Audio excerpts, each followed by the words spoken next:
el tal no irá.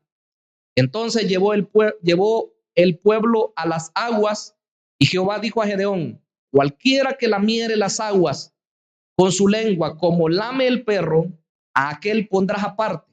Asimismo a cualquiera que se doblare sobre sus rodillas para beber. Y fue el número de los que lamieron llevando el agua con su mano a su boca, 300 hombres. Y todo el resto del pueblo se dobló sobre sus rodillas para beber las aguas. Entonces Jehová dijo a Gedeón: con estos 300 hombres que lamieron el agua os salvaré, y entregaré a los madianitas en tus manos, y váyase toda la demás gente, cada uno a su lugar. Y habiendo tomado provisiones para el pueblo y sus trompetas, envió a todos los israelitas, cada uno a su tienda, y retuvo a aquellos 300 hombres, y tenía el campamento de Madián abajo en el valle. Oremos al Señor diciéndole: Padre amado, que estás en la gloria, recibe honor. Mi Padre, queremos exaltarte, bendecirte. Esta hora, mi Dios, queremos presentarnos delante de ti como necesitados de tu bondad, de tu misericordia, de tu grande amor. Señor mío, permítenos el poder alabarte, poder exaltarte en este lugar, en nuestra boca, que nuestros oídos, que todo nuestro ser estén dispuestos, Señor, para exaltarte, para bendecirte, pues tú mereces honor y gloria en Cristo Jesús. Amén y amén. El tema de hoy es los 300 de Gedeón. Este tema es tomado del mismo texto bíblico, ¿verdad? Por supuesto.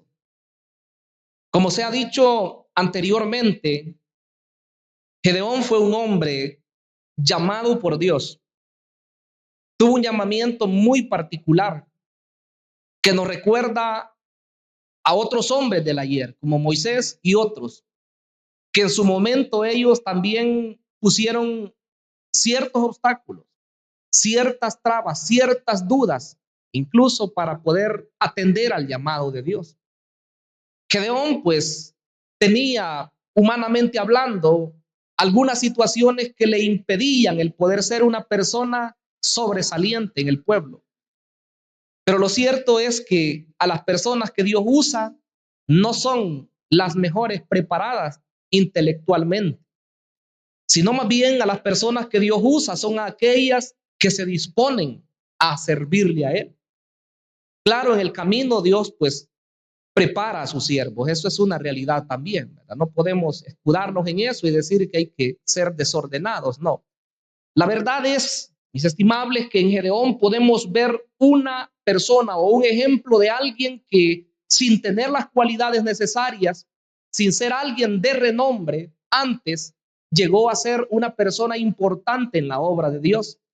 Y yo creo que en nuestros días de igual forma, cuando Pablo hablaba a los corintios, les decía: vean, hermanos, que entre ustedes no hay muchos nobles, no hay muchos sabios, considerando que en esa ciudad, pues en Corinto, en Atenas, era donde estaban los grandes filósofos.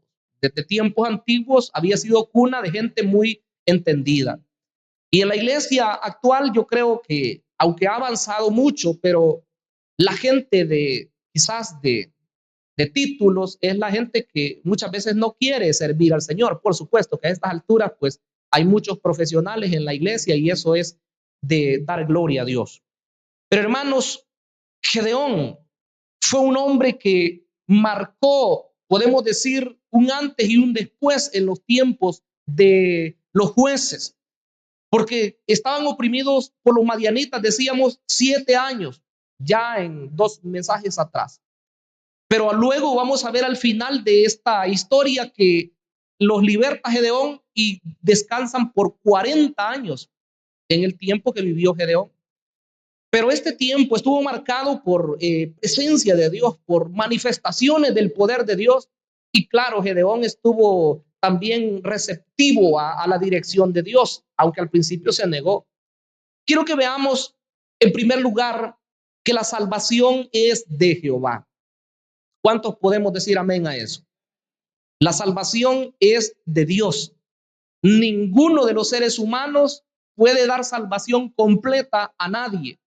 Claro, liberación de ciertos aspectos pudiera ser, ¿verdad? Pero liberación total solamente Dios. En este caso, la liberación va enfocada al aspecto físico, al aspecto de la opresión que tenían de los enemigos. Pero esa liberación, por supuesto que no se queda solamente en ser libertados del ejército madianita, sino también la liberación que ellos necesitaban era de la esclavitud, del pecado, porque adoraban a otros dioses, ya lo vimos, adoraban a los Baales, adoraban a las deidades de su alrededor. Entonces la liberación tenía que ser completa. Según el versículo 1, dice que ellos ya estaban listos para guerrear. Anteriormente vimos que le pide pruebas. Gedeón era un hombre desconfiado hasta cierto punto. Y de cierto modo, si lo vemos del lado positivo, quería estar seguro que Dios de verdad le iba a respaldar. Pero entonces dice el versículo 1, el que hemos leído ahora, dice, levantándose pues de mañana Jerobbaal, el cual es Gedeón, y todo el pueblo que estaba con él acamparon junto a la fuente de Arod, y tenía el campamento de los madianitas al norte, más allá del collado de More en el valle. Oiga lo que dice, se levantaron, ¿a qué horas? De mañana, dice. Ahí estaban todos listos ya para entrar a la batalla. Y dice que Gedeón era llamado Jerobbaal, eso lo vimos en el mensaje anterior, debido a que él pues contendió con Baal, destruyó su altar, destruyó la imagen de Acera, y dice que pues le dijeron, si alguien quiere contender, pues que Baal mismo se defienda. Así que desde ese tiempo le llamaron a Gedeón Jerobbaal, que quiere decir que Baal contienda con él. Eso quiere decir Jerobbaal. Entonces dice que estaban ahí listos ya para pelear.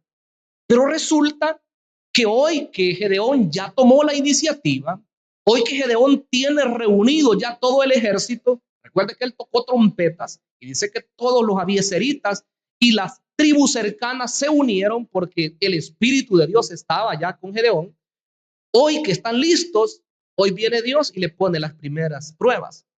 Porque, hermanos, una vez que uno es llamado al ministerio, una vez que uno se siente en el Señor bien, pudiera ser del pueblo común, cualquiera, y usted dice, hoy sí, ¿verdad? Hoy el Señor ya me salvó, el Señor me libertó, y hoy pues no soy ni la sombra de lo que antes era, me siento bien, me siento fortalecido. Ahí es cuando hay algún peligro. No porque no sea bueno sentirse seguro, no porque no sea bueno sentirse en paz con el Señor, con el gozo, con la bendición, sino porque puede llegar el momento de la autosuficiencia. Oiga la palabra, autosuficiencia. Y eso nos puede llegar a cualquiera, ¿verdad? Por cualquier razón. Hay que tener cuidado. En la parte espiritual es peligroso, pero en la parte material también, ¿verdad? Podemos creer que podemos, y ahí está el problema. Dice la palabra de Dios que Jehová habló a Gedeón. Versículo 2. El pueblo que está contigo, ¿cómo le dijo Dios? Es mucho para que yo entregue a los madianitas en su mano. Mire lo que le dijo, es mucho. Y haciendo el conteo ya en el versículo 3, podemos darnos cuenta que era un ejército de 32,000 personas, porque dice que a la primera prueba se fueron 22,000. Pero ese ejército de 32,000, como decíamos anteriormente, era nada en comparación de los que venían a atacarlos. Algunos han llegado a decir que eran unos 150,000. O sea, los triplicaban, podemos decir, o más todavía.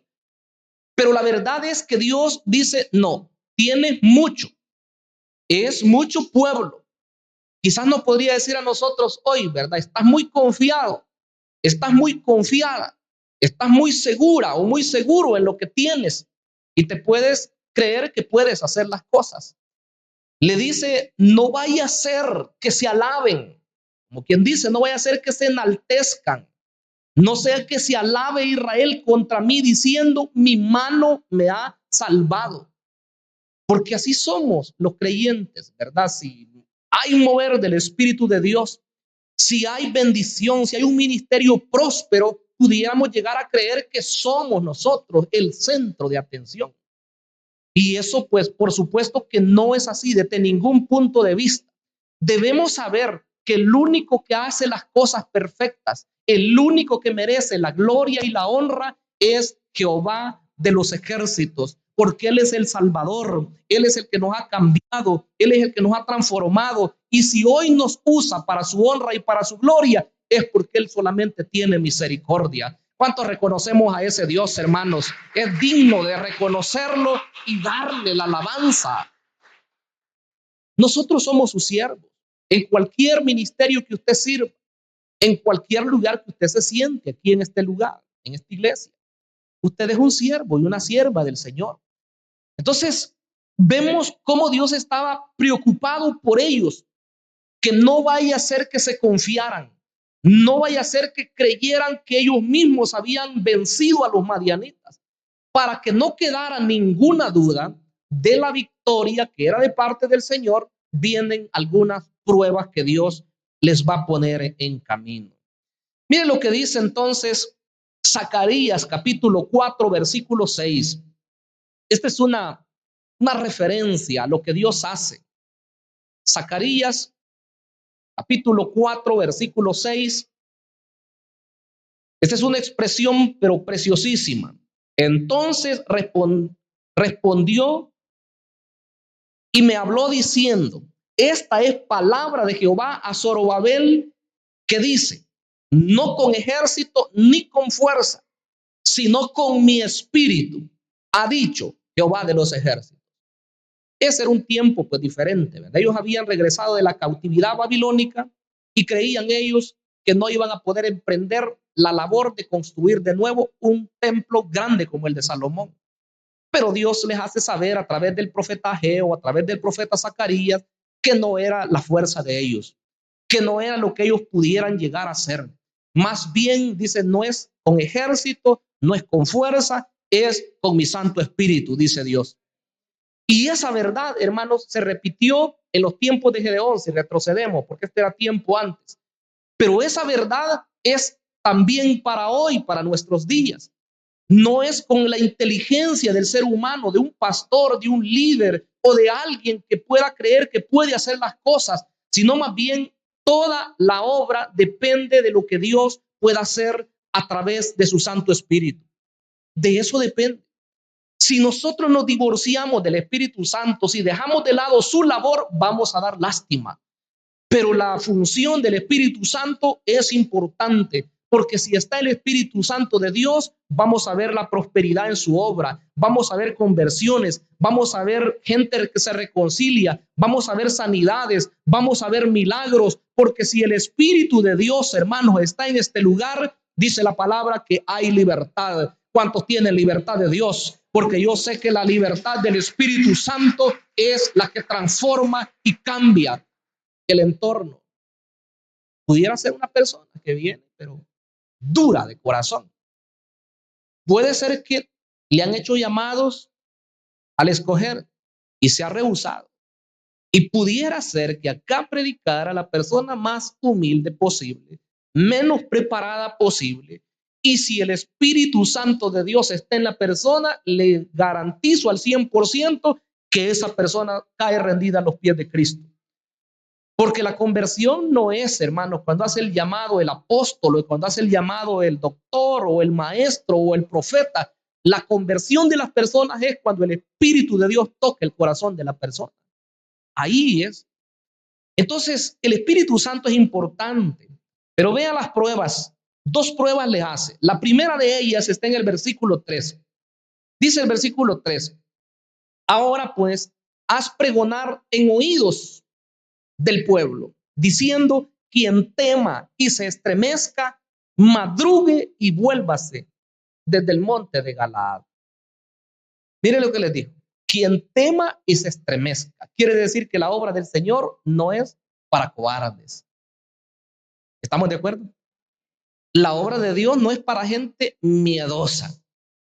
La obra de Dios no es para gente que esté temblando al enemigo, porque si bien es cierto que sin Dios el enemigo puede hacer pedazos a cualquier persona, a cualquier ser humano, pero una vez la persona llena del Santo Espíritu de Dios, le digo, hermanos, es de cuidado, Porque la persona llena del Espíritu Santo de Dios es la persona que va a emprender grandes cosas. Es la persona que va a ver el fruto. Es la persona que va a ver cambiada su vida, cambiada su familia. Va a haber conversiones, va a haber sanidades, va a haber el fluir de Dios en todo lo que hace.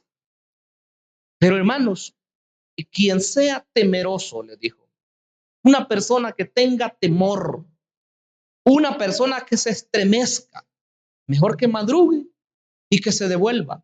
Eso fue lo que les dijo. No vaya a ser que pongan en temor a todos los demás. Hace algunos días yo mencionaba algo desde este púlpito y decía que las cosas negativas son más fácil de esparcirse. Y eso es una verdad. La parte positiva cuesta, hay que martillarla, hay que enseñarla una vez, hay que enseñarla 2 veces y más si es posible. El apóstol Pablo estaba consciente de eso y él decía, a mí no me es molesto el decirle las mismas cosas, porque para ustedes son seguras. Entonces, el mal se transmite más rápido. Yo quiero que mire Deuteronomios, capítulo 23, donde hay una expresión en Deuteronomio capítulo 20, capítulo 20 del libro de Deuteronomio, versículo 8. Dios le había dado instrucciones a su pueblo. Y mire lo que dice. Deuteronomios 28. Gloria a Dios.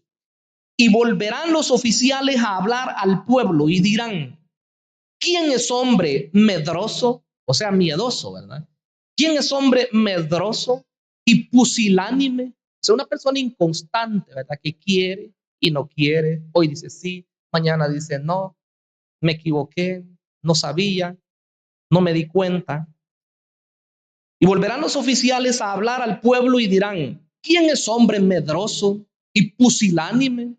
Vaya y vuélvase a su casa y no apoque el corazón de sus hermanos como el corazón suyo. Oiga lo que dice. Si alguien es miedoso, si alguien está temblando, dice, no, mejor que se vaya para su casa, porque va a contagiar a los demás. Le va a hacer sentir el mismo temor que tiene, el mismo miedo que tiene, y al final todos se van a acobardar. Este capítulo 20 eran las instrucciones que Dios les había dado sobre la guerra, cuando ellos salieran a pelear con sus enemigos. Usted y yo sabemos que los de los ejércitos no son personas que son así, ¿verdad? Todas inconstantes, que dicen que sí, que dicen que no. Son personas que están definidas para servir a su país. Les hacen hacer un juramento que incluso están dispuestos a dar su vida por la patria. Y en el caso de los pastores, también se nos hace hacer un juramento que si estamos dispuestos a dar nuestra vida por la obra del Señor. O sea que estamos en un dilema nosotros, los pastores. Es serio. Capítulo 20, versículo 1 de Deuteronomio, solo para hacer una pequeña referencia. Dice, cuando salgas a la guerra contra tus enemigos, si vieres caballos y carros y un pueblo más grande que tú, ¿qué dice la palabra? No tengas temor de ellos, porque Jehová tu Dios está contigo, el cual te sacó de tierra de Egipto. Mire qué precioso. Esa palabra me estremece a mí. Me hace sentir la presencia de Dios. Hermanos, porque dice que aunque veamos ejércitos numerosos, aunque veamos problemas grandes, aunque veamos que hay más facilidad en los otros de victoria, dice que si Dios está con nosotros, no debemos temer. Si el Santo Espíritu de Dios nos ha llenado, hermanos, la victoria está garantizada. ¿Cuánto lo recibimos en esta noche? Porque es precioso depender de la presencia del Señor. Aunque haya, dice, carros, aunque haya gente más numerosa, dice el Señor, no le vas a temer, porque Jehová tu Dios estará contigo. A Josué le dijeron eso también, ¿verdad? Más adelante. Jehová tu Dios estará contigo a donde quiera que vayas. Entonces los temerosos, los miedosos, los de corazón apocado, dice que mejor regresen a su lugar, porque van a contagiar a los demás. Entonces, hermanos, nosotros debemos tomar lecciones hoy de esta parte que estamos viendo. Y no faltará yo no quiero, hermanos, hacerlo sentir mal a usted. Sé que somos valiosos en el Señor y somos personas preciosas, todos los que estamos en Cristo. Pero no faltará alguien en la congregación misma que le diga a usted palabras negativas o se acerque para hacerle bajar su fe. Claro que la persona no le va a decir eso, ¿verdad? Pero con los comentarios negativos o con las palabras, usted se va a dar cuenta de eso.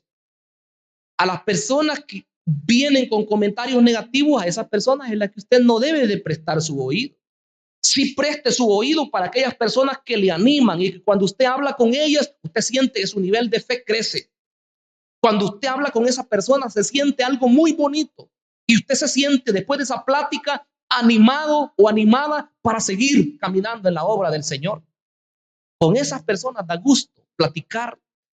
Pero si alguien comienza a contarle problema tras problema y tras problema, le aseguro que a los 5 minutos usted va a estar con su espíritu así, miren, menguado. Lastimosamente, hermanos, los descuidos en la obra del Señor llevan a eso. Todos quizás hemos tenido la oportunidad de encontrarnos con personas que cuando uno comienza a hablar, solo derrota hablan, que le hablan de 1000 enfermedades, que le hablan de 1000 problemas, que le hablan que la familia aquí, que la familia allá, y que mencionan al otro hermano y a la otra hermana y al otro pastor, y total, nunca glorificaron a Cristo. Todo fue de señalar, ¿verdad? Situaciones. Por supuesto que hay problemas, no estamos diciendo que no. Pero el creyente, el Hijo de Dios, hermanos, si se detiene a ver a un lado y al otro, nos vamos a quedar aquí. Pero si nosotros vemos hacia adelante y claro, no vamos a hacer ojo pacho de las situaciones, si hay problemas hay que tratar de solucionarlos, pero la realidad es que nosotros vamos hacia adelante con la ayuda del Señor, vamos hacia adelante y no habrá nada ni nadie que nos detenga si estamos con la mirada puesta en el galardón. ¿Cuántos decimos amén a eso, hermanos? Porque Cristo es el que nos lleva hacia adelante. Así es. Entonces la primera prueba fue acerca de los miedosos, váyanse. Y dice la parte final de ese versículo 3 que cuando les dijo que madrugaran y se devolvieran desde Galaad, dice que se devolvieron del pueblo 22,000 y quedaron 10,000. Mire qué tremendo. De 32,000 quedan solamente 10,000. O sea que se fue como la tercera parte. 2/3 partes, pudiéramos decir. Algo así. Pero luego viene la segunda prueba, en el versículo 4. Y Jehová dijo a Gedeón, aún es mucho el pueblo. Si aquellos venían con más de 100,000, si dice en el versículo 12, dice que eran como las arenas del mar y estaban así como en un valle, dice todos, como langostas, dice los madianitas, y ellos van ahora con 10,000 y Dios les dice, son muchos todavía. Por eso Dios nos hace depender de Él, hermanos. Aún en mucho pueblo, llévalos a las aguas. Esta segunda prueba es llamada la prueba de las aguas. Y mire lo que pasó. Allí te los probaré. Y del que yo te diga, vaya este contigo, irá contigo. Mas de cualquiera que yo te diga, este no vaya contigo, el tal no irá. ¿Qué quiere decir eso? ¿Quién es que decide quiénes son sus siervos? Dios, no nosotros. Ahora dirá usted, ¿cuál es la labor entonces de los pastores? La labor de los pastores es depender del Espíritu Santo. Si no dependemos del Espíritu Santo, estamos en problemas. Porque la realidad es que muchas veces nos podemos equivocar. Estamos conscientes de eso. Esa es una verdad. Y no es que su servidor se esté cubriendo. Es una verdad, porque somos seres humanos. Pero aún así, aunque seamos humanos, el Señor quiere que la dependencia del Espíritu Santo sea cada vez más real.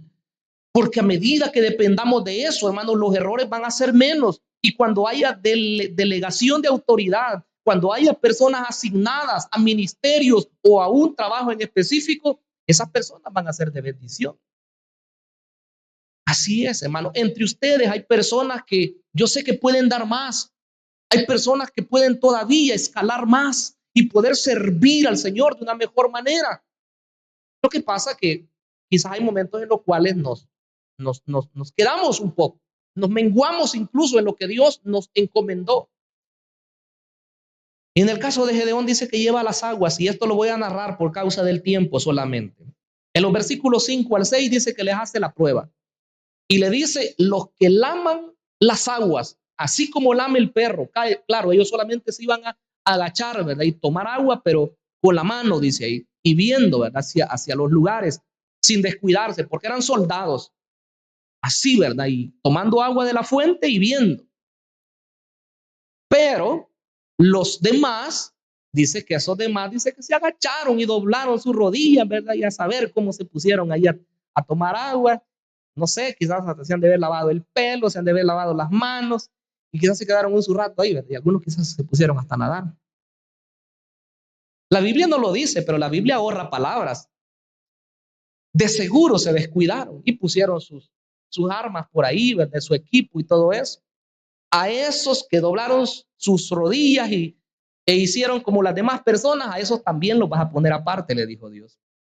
Pero los que bebieron así, dice, como lamen los perros y llevando el agua con su mano a la boca, dice que fueron 300 solamente. Si le quitamos a 10,000 esos 300, vea, 9,700 personas reprobaron esa segunda prueba. No es para desalentar, porque nosotros deberíamos de tratar de ser de los 300. Yo venía con ese pensamiento cuando Dios me daba ese mensaje y venía hacia acá, que la iglesia debe estar compuesta de los 300. ¿O quisiera usted ser de los 22,000 que se fueron primero? Esos eran cobardes, hermanos. Alguien que sea cobarde se va a quedar a la mitad y ya no va a seguir. Y yo espero que los que estamos acá no estemos pensando en retroceder, que no estemos pensando en que ya viene el 2025 y ahí qué pasará conmigo. No, puede venir el 2025, el 2026, el 2030, que algunos le tienen miedo, ¿verdad? Por lo que se está orquestando en el mundo. Pero le digo, la iglesia del Señor va a ser amenazada, va a ser acechada, pero los verdaderos creyentes van a permanecer firmes en el Señor, porque Él los sostiene. ¿Cuántos damos la gloria y la honra, la alabanza al Señor, Dios Todopoderoso? No decimos que no tenemos problemas, por supuesto, y acechanzas del enemigo también. Aunque sea un país donde el evangelio está permitido y se predica como se quiere, pero la presión viene externa muchas veces, y las leyes puede ser que de repente cambien, y allí es donde hay que ver la verdad de los creyentes. Entonces, esos 22,000 descartados, que no queremos ser de eso, pero los otros, los 9,700, tampoco, porque se descuidaron, no pasaron la prueba de las aguas, pero 300 ellos pasaron la prueba. Dice el versículo 7, entonces Jehová dijo a Gedeón, con estos 300 hombres que lamieron el agua os salvaré y entregaré a los madianitas en tus manos, y váyanse toda la demás gente, cada uno a su lugar. Como quien dice, estos no, estos fallaron, estos no pusieron diligencia, así que con los 300, suficiente, dijo Dios. ¿Cuántos tenemos hoy nosotros? ¿Tenemos 300 o tenemos menos? No estamos hablando de ese número literal, hermano, sino que estoy hablando de la calidad. Estoy hablando de lo que somos nosotros. ¿De verdad somos con el mismo carácter de esos 300? ¿O será que algunos ya casi no, verdad? O descuidados, pues no, tampoco. Hay que ser de los 300, hay que ser de esos que van en avanzada, que están pendientes, y si el enemigo viene, estamos listos. Ahí dice Dios, con esos vas a vencer. Yo te los entrego. Pero pasemos a la segunda parte del mensaje, la cual pues dice que Jehová fortalece a sus siervos. Cuando usted está en camino y sabe que Dios le ha asignado algo, hermanos, no van a faltar las oportunidades o los momentos en los cuales el enemigo susurra algo al oído o a la mente de si de verdad está bien lo que estamos haciendo. No creo que solo a los pastores pase eso. Creo que también a la gente que tiene algún grado de liderazgo, porque el enemigo, su plan es hacer mermar la fe de usted.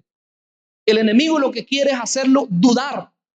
Y si usted anda en los niveles altos, ¿verdad? Y predica o canta o sirve en el Señor, usted se siente bien y se siente fuerte en el Señor, pero el enemigo tira sus dardos y cualquier cosa va a usar para hacerle dudar y para hacerle sentir como que no puede.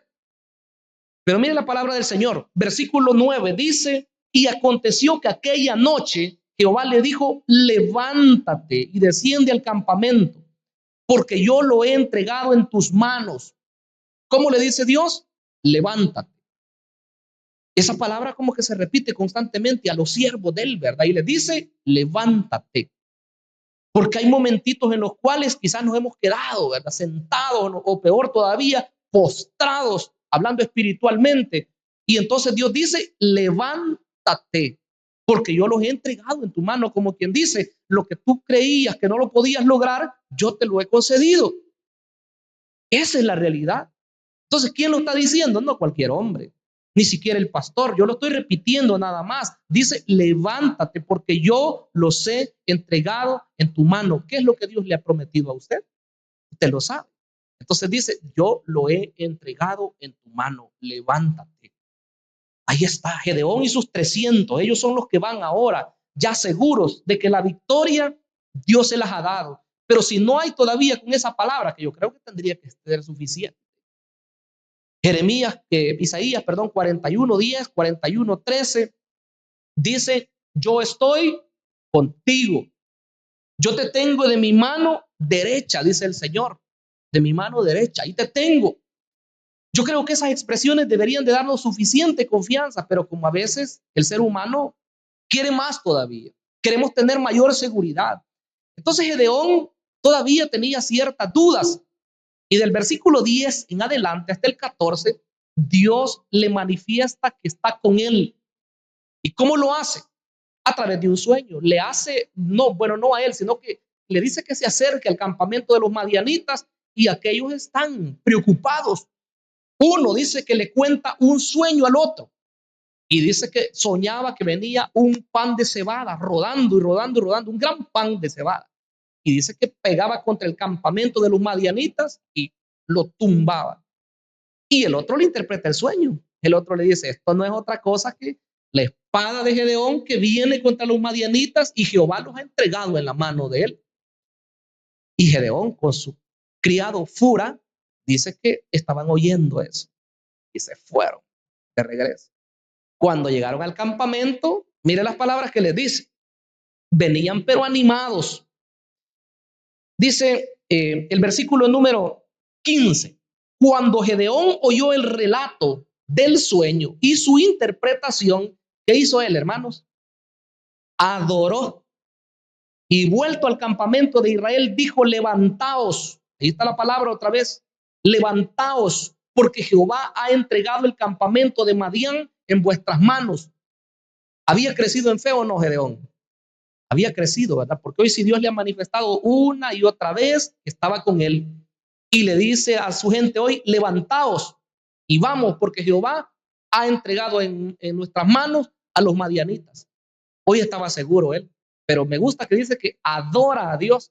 Yo no sé si él dijo gloria a Dios, como nosotros decimos hoy, o aleluya, ¿verdad? Quizás dijo él cuando oyó ese sueño. Porque nosotros cuando entendemos, hermanos, que Dios está con nosotros o que Él nos ha concedido algo, a uno le palpita el corazón, ¿verdad? Y uno siente ganas de decir gloria a Dios y qué bueno es Dios. Y si estamos en la congregación, queremos contar el testimonio de lo que Dios nos ha dado, porque hermanos, hay gratitud en el corazón, hay seguridad. Cuando Dios nos ha dado palabras y sueños y revelaciones, hay seguridad que se va a cumplir. ¿Cuántos decimos amén? Gloria a Dios. Dele la alabanza al que vive. Entonces él se regresa y va tranquilo ahora. Esta parte que habla de la fortaleza para sus siervos, creo que es todavía necesaria. Por las circunstancias, por lo que se ve, ¿verdad? En el mundo. Y puede uno llegar a quizás a tener, ¿cómo les digo? El mismo pensamiento del mundo. Y eso no quiere el Señor. No solamente de los pastores, sino de todo cristiano.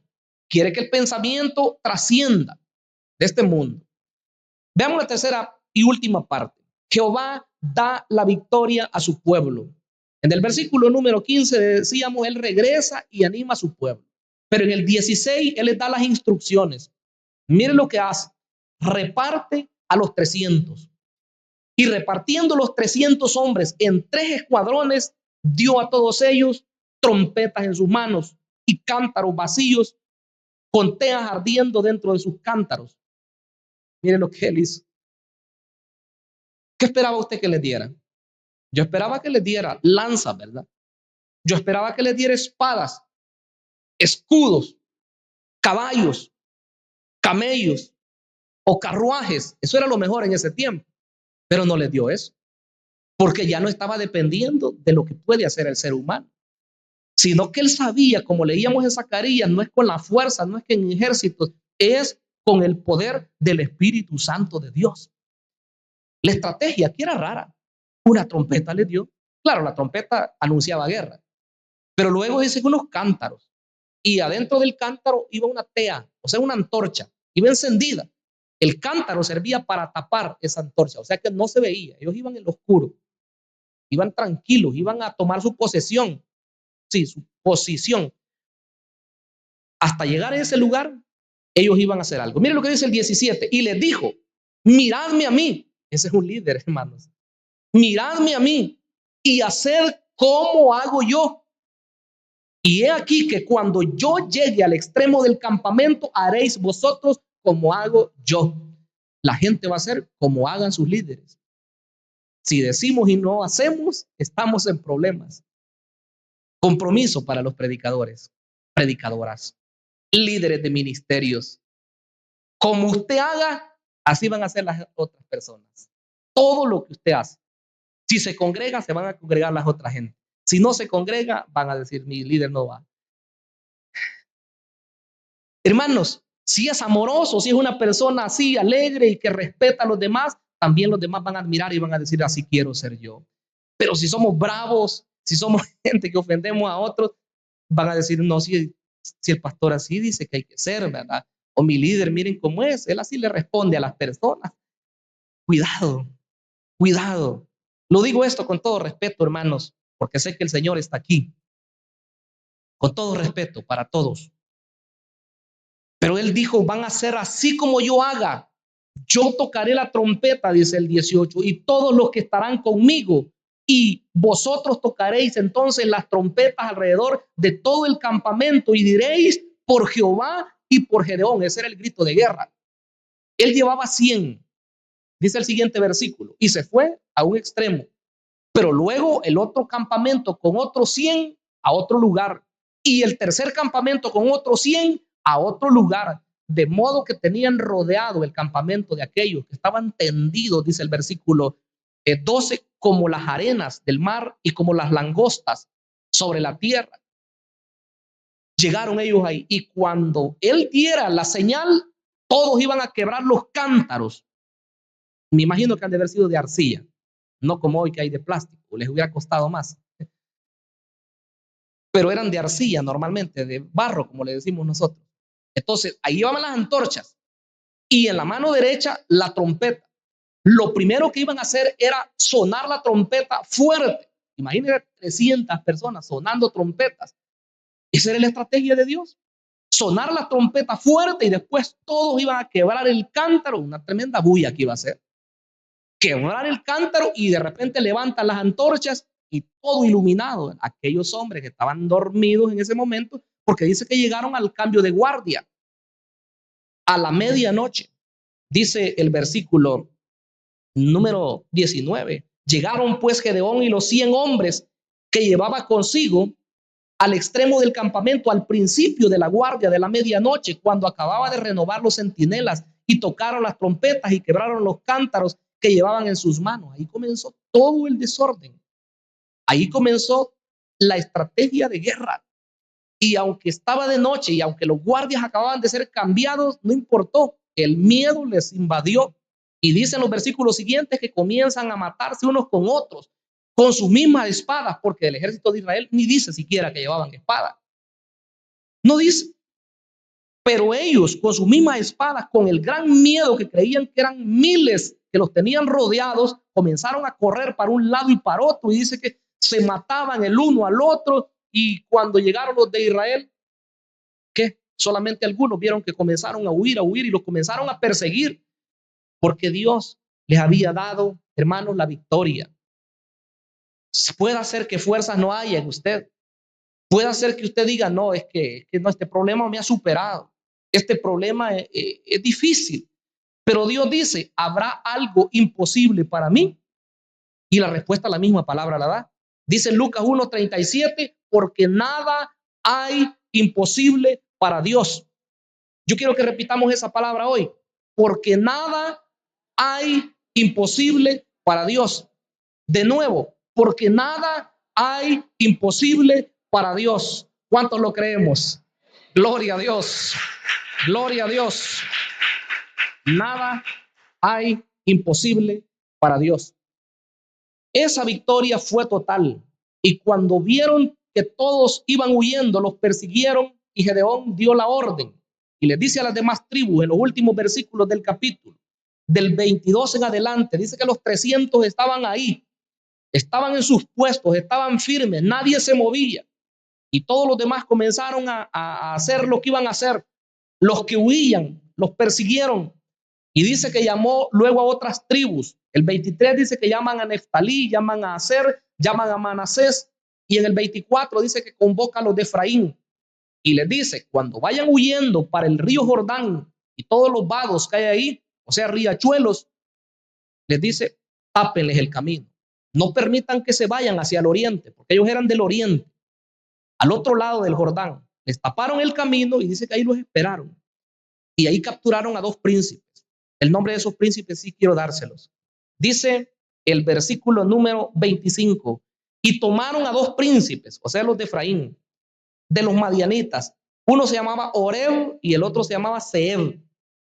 Y mataron a Oreb en la peña de Oreb y a Zeeb mataron en el lugar de Zeeb. Y después que siguieron a los madianitas, trajeron las cabezas de Oreb y de Zeeb a Gedeón al otro lado del Jordán. Hasta ahí se mira como que la victoria ya terminó, como que ya la guerra ya terminó, pero no, el capítulo 8 dice que continúa. Faltaban los reyes. Estos eran 2 príncipes. Pero es significativo porque el nombre Oreb de uno de esos príncipes significa cuervo. Cuervo. Y Zeeb, que era el otro, significa lobo. Oiga lo que significan los nombres de estos. Cuervo. Y el otro significa lobo. Y dice un comentarista, así como ellos hacían con Israel, que iban y llevaban todos los cultivos de los israelitas y los dejaban pobres, y llegaban con sus camellos y con su ganado y destruían todos los cultivos. Exactamente, eran como cuervos, dicen. Eran como cuervos y como lobos que destruían. Pero qué precioso es, ¿verdad? Que Dios, no importa que sea cuervo, que sea lobo, el Señor lo va a vencer. Porque el Señor dará la victoria total a su pueblo. Así como lo dio a Israel, da la victoria a la iglesia hoy en día. Bendito sea el nombre poderoso de Dios. Tenemos victoria sobre todas las situaciones. Solo hay que creer. Solo hay que declarar victoria. Por supuesto que todo esto debe de ir acompañado con una vida piadosa. Las promesas de Dios se apropian. Las promesas de Dios se creen, pero las promesas de Dios se viven. Porque no puede ser que alguien esté declarando victoria y no está dando los pasos, ¿verdad? Si estuviéramos errados, entonces la victoria será para otros, pero no para nosotros. Entonces el Señor quiere que avancemos, que caminemos y somos el pueblo que va a ver las victorias en el Señor. Muy bien, quiero que oremos. Cierre sus ojos ahí donde está y demos gracias al Padre. Amado Señor que estás en los cielos, queremos darte las gracias en esta hora preciosa. Sé que tú has hecho obras impresionantes en el tiempo antiguo. Señor, a través de Gedeón, a través de sus 300, diste una victoria sobre un pueblo mucho más numeroso. Pero Señor, tú eres el mismo de hoy, tú eres el mismo de siempre. Cuando las situaciones se ven adversas, cuando el problema se ve que es incambiable, insuperable, sabemos que te tenemos a ti, Señor. Así como Jeremías pudo testificar, mas Jehová está conmigo como poderoso gigante. También nosotros lo creemos. Creemos que tú vas delante nuestro, que cuando la situación difícil, Señor, viene a nuestra vida, tú ya estás, Señor, al tanto de lo que va a ocurrir. Y tú ya nos has garantizado también que tendremos victoria, que no importa la situación, no importa lo que estemos pasando o lo que estemos por pasar, pero tú, mi amado Dios, eres el que das victoria total. En ti hemos creído, Señor. Recibimos de ti. Confiamos, Señor, en tus promesas. Nos apropiamos de ellas y a la vez te damos las gracias. Queremos honrarte, queremos glorificarte, mi Rey, pues eres el único digno de suprema alabanza, de suprema adoración. Gracias, Señor, en el nombre de Jesucristo. Amén y amén. ¿Cuántos decimos amén? Amén. Gloria a Dios.